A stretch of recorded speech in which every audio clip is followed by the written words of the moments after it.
hapon dong balik sa imong pangutana. Ang gingon ni Jesus Christ, si Jehovah lamang ang nasibahon. Basaha ang Salmo 83:18. Salmo 83:18 nga nagingon si Jehovah lang ang sibahon. Wa nay lain. Sige, basahon sa nato. Igsoon. Ha? Yahweh na si Jehovah. Sa to pa si Yahweh o si Jehovah. Parihara sila. Sige.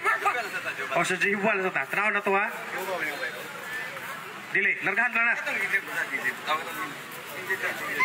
Okay. Dili daw. Sige, kana. Unsay basahon na to? Salmo 83:18. Atong pangitao na kay si Jehovah lang ang simbahon. Siya ko ang creator. Sakto ka. 83:18. Unsay gingon sa 83:18? Nagingon diri. Aron ang katawhan makaila nga ikaw kansa ngalan mao si Jehovah. Ikaw lamang ang labing hitaas ibabaw sa tibuok gayota. So tanawa. So nindot na kayo mong ibasa. Isaiah 43 ato bagyong punan. Ato bagyong punan kay ni ko na atong igsoon. Isaiah 43 Gs. Sige, Isaiah 43 Gs. Mao man gini. Isaiah 43 Gs. Dara, atong basahon. Isaiah 43 Gs. Mao ni ang gingon sa Isaiah 43 Gs. Kamo mao ang akong mga saksi. Saksi murag nakaigo gamay bay. Mao ang giingon ni Jehovah. Mao ang giingon ni Jehovah. Ang akong alagad nga akong gipili aron kamo makaila og magbaton og pagtuo kanako. Og kamo makasabot nga ako mao gihapon siya. Una kanako walay Dios nga nahimo og wala nay musunod pa kanako. So mo imong gibarugan. So nung wini palihog og tubag kay okay, nindot kayo ang ihang gipabasa nga si Jehovah mao gyud ang matuod nga Dios. Si Jehovah gyud. Sumo na imong gibarugan. Niadto dong sa wa pang mag-resign si Jehovah, siya ang matuod nga Dios. Pero nag-resign naman, kabalo ka nag-resign na? Nag-resign lagi, kabalo ka wa pa? Andan mabasa ang nag-resign siya? Sige, atong babasa ni Dennis na nag-resign na. Jeremias 44:26. Basa. So, ningon diri sa 44:26, busa patalinghog sa pulong ni Jehovah. Busa patalinghog sa pulong ni Jehovah. Tibuok Huda nga nagpuyo sa yuta sa Ehipto, aniya ako naanad. Pinaagi sa akong dakong ngalan si Jehovah miingon nga ang akong ngalan dili na pagatawgon sa baba ni bisan kinsang tawo sa Huda. Nag-resign. Nag-resign na. Anong nag-resign na siya? Yung ba na Bible dili na mo? Katong King James, lindot ka dito. King James, Jeremias 44:26 nagingon.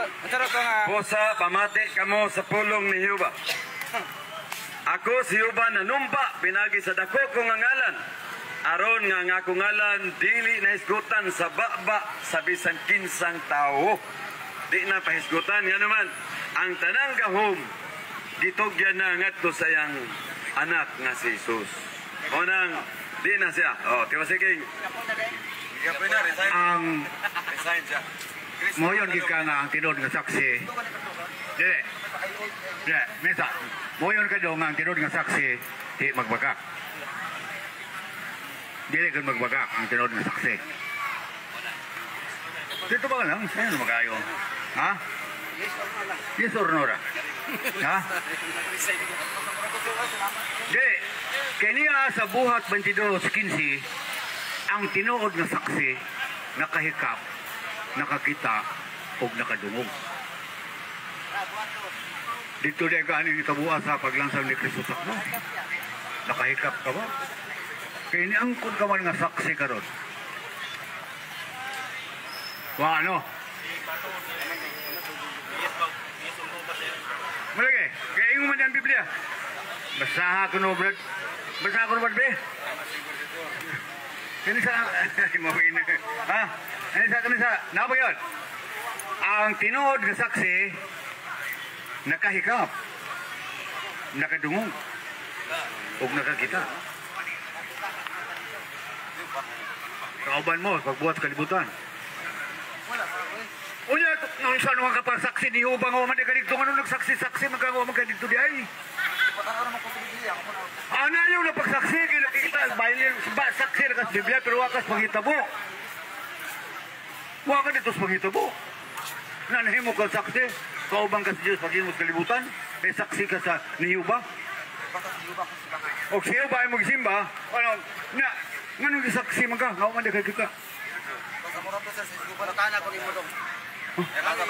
Basa. Basa. Alele, basa linya. Dako kayong litro. Dako kayong litro. Tara, 18. Amo, 5 dito. Okay.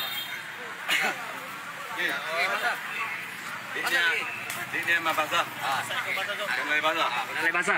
Sige, alaot kamo nga magatinguha sa adlaw ni Jehova. Nga naman nga buot kamo nga muabot ang adlaw ni Jehova. Ang adlaw ni Jehova kangit-ngit man ug dili kahayag. Niya, ano ito si Kristo ang kahayag sa kalibutan. Ang mamimili at tukas ngit-ngit pa sa alkitran. O dinikas, kahayag ka. Manang, ayun ha. Kaya ang tanang kahong itugyan na kang Kristo. Okay. Sige, thank you kayo. Ha? So atong